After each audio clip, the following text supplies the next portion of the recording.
Operasi penegakan pemberlakuan pembatasan kegiatan masyarakat, PPKM, skala mikro di Goa terus berlanjut.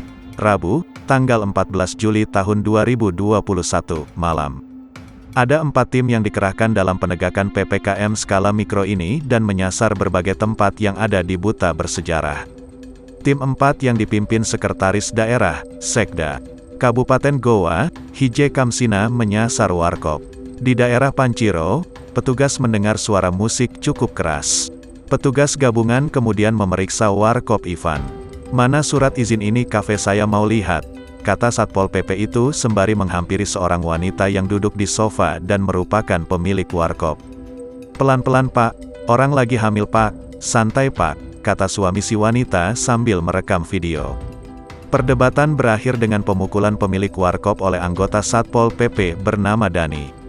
Istrinya yang menurut informasi bernama Riana langsung berdiri dan melempar kursi ke Satpol PP saat melihat suaminya dipukul. Satpol PP kemudian memukul wanita tersebut.